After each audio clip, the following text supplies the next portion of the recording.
नमस्कार. मी पाचवी आजच्या लेक्चरमध्ये आपण संपूर्ण विवेकशीलता आणि मर्यादित विवेकशीलता या दोन्ही घटकांचा अभ्यास करणार आहोत.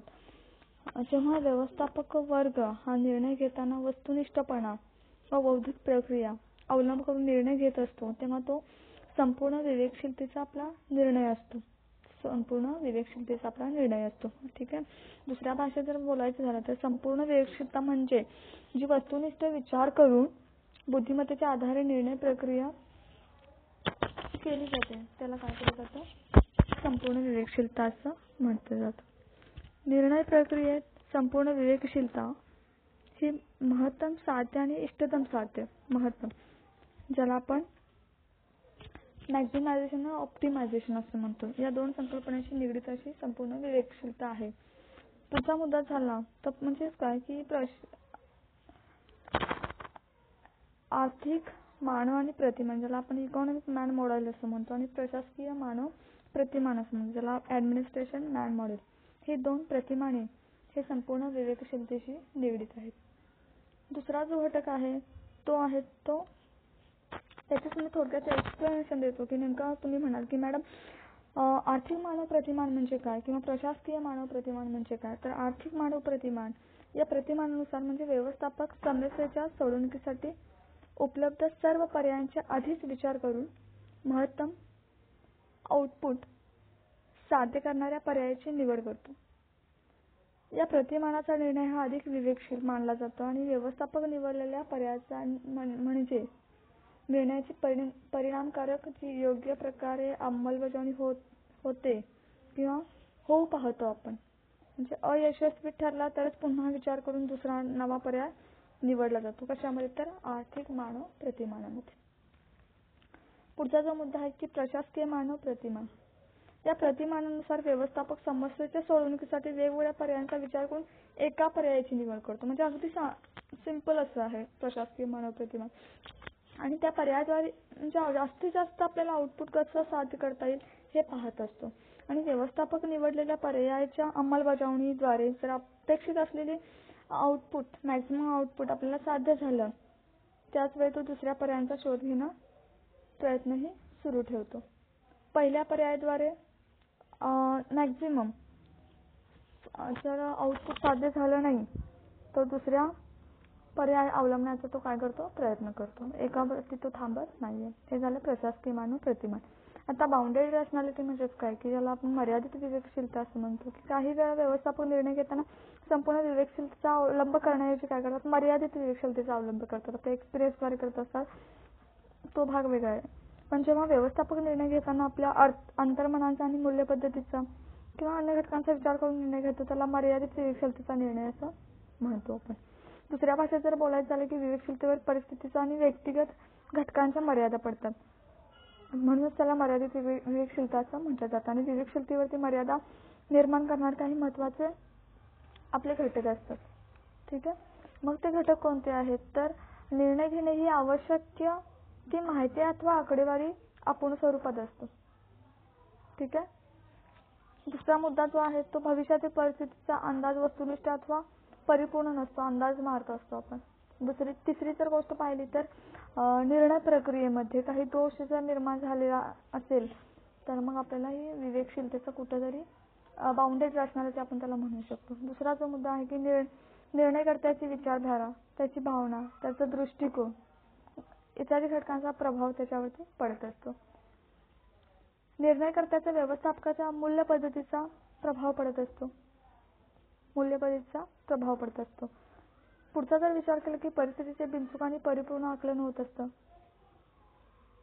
असं भास होतो, पण पूर्णपणे आकलन होत नसतं. पुढचा जो विचार आहे की कंपनीच्या राजकीय विचारप्रणालीचा प्रभाव हा बाउंडेड रॅशनॅलिटीवरती पडत असतो, कुठे ना कुठेतरी पडत असतो.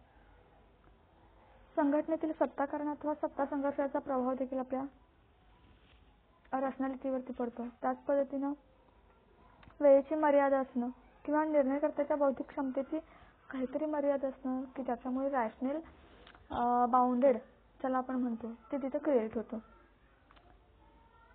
जो पुढचा जो घटक आहे तो निर्णय घेण्याची तंत्रे, टेक्निक्स ऑफ डिसिजन मेकिंग ज्याला म्हणतो आपण. व्यवस्थापकाने व्यवस्थापकीय निर्णय घेताना विशिष्ट निर्णय प्रक्रिया स्वीकारावी लागते. ते गुणात्मक तंत्रे असतात आणि संख्यात्मक तंत्रे असतात. असे दोन प्रकारचे वर्गीकरण आहे. गुणात्मक तंत्रे प्रामुख्याने पारंपरिक प्रकारात मोडतात आणि संख्यात्मक तंत्रे ही शास्त्रीय प्रकारामध्ये कुठेतरी मोडत असतात. गुणात्मक तंत्र म्हणजे काय की निवाडा तंत्र. गुणात्मक तंत्रामध्ये निवाडा तंत्र येतं. म्हणजे काय हो, जजमेंट टेक्निक्स म्हणजे काय तर व्यवसायातील सर्वसाधारण स्वरूपाचे जे दैनंदिन कामकाजाबाबतचे जे आपले निर्णय असतात, मग निवाडा तंत्राचा याच्यासाठी अवलंब केला जातो. मग व्यवस्थापक आपल्या बौद्धिक क्षमतेनुसार परिस्थितीचा अंदाज घेतो, गरज लक्षात घेऊन त्या तंत्रानुसार निर्णय घेतो. त्याला आपण काय म्हणतो, निवाडा तंत्र असं म्हटलं जातं त्याला. हे आपण गुणात्मक तंत्रांचा अभ्यास करत आहोत. पुढचा जो आहे तो अनुभव तंत्र. अनुभव तंत्र म्हणजे काय, व्यवस्थापक आपल्या अनुभवाच्या आधारे जे निर्णय घेत असतात त्याला आपण काय म्हणतो, अनुभव तंत्र असं म्हणतो. पूर्व अनुभव हा निर्णयाचा मुख्य पाया असतो. प्रिव्हियस एक्सपिरियन्स याला म्हणतो.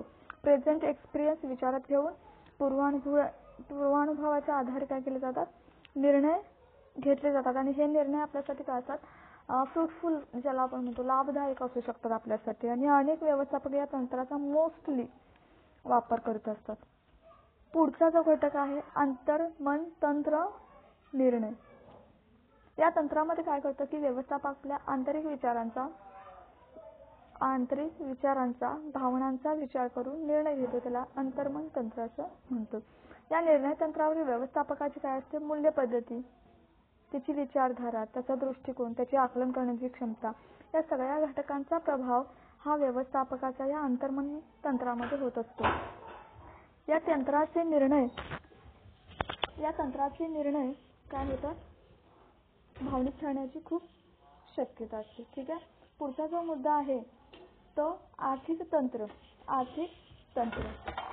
आर्थिक तंत्र या तंत्राचा उपयोग आर्थिक भांडवल विषयक निर्णय घेताना केला जातो.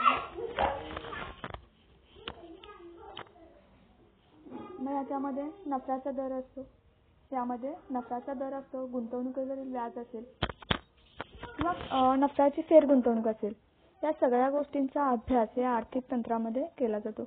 निरीक्षण तंत्र त्याला आपण फायनान्शियल टेक्निक्स असं म्हणतो. ठीक आहे. या तंत्राचा उपयोग आर्थिक भांडवल विषयक, लाभांशाचा दर इत्यादी बाबत या आर्थिक तंत्राचा वापर केला जातो. निरीक्षण तंत्र या तंत्रामध्ये आंतरिक व बाह्य परिस्थितीचे निरीक्षण करून त्या आधारे अंदाज करून निर्णय घेतले जातात आणि या व्यवस्थापकाचे निरीक्षण पूर्णपणे वस्तुनिष्ठ असल्यास त्या आधारे घेतलेले निर्णय हे योग्य ठरत असतात. प्रयोगात्मक तंत्र. विशिष्ट परिस्थितीमध्ये जेव्हा कोणतेही पर्याय उपलब्ध नसतात तेव्हा प्रयोग म्हणून काही निर्णय घ्यावे लागतात. याला आपण काय म्हणतो, प्रयोगात्मक तंत्र असं म्हणतो. हे निर्णय घेण्याचे आपण तंत्रे फक्त गुणात्मक तंत्राचा आपण काय केला, अभ्यास केला. या गुणात्मक तंत्रामध्ये काय काय बघितलं आपण, निवाडा तंत्र बघितलं, अनुभव तंत्र बघितलं, अंतर्मन तंत्र बघितलं, त्याच्यानंतर आर्थिक तंत्र बघितलं, त्याच पद्धतीनं निरीक्षण तंत्र असं बघितलं आणि पुढचा जो मुद्दा आहे तो प्रयोगात्मक तंत्र बघितलं. ठीक आहे. आजच्या लेक्चरमध्ये आपण तुर्तास इथं थांबूया आणि नेक्स्ट लेक्चरमध्ये आपण स्टॅटिस्टिकलची तंत्र आहे त्याचा आपण अभ्यास करणार आहोत. ठीक आहे. थँक्यू.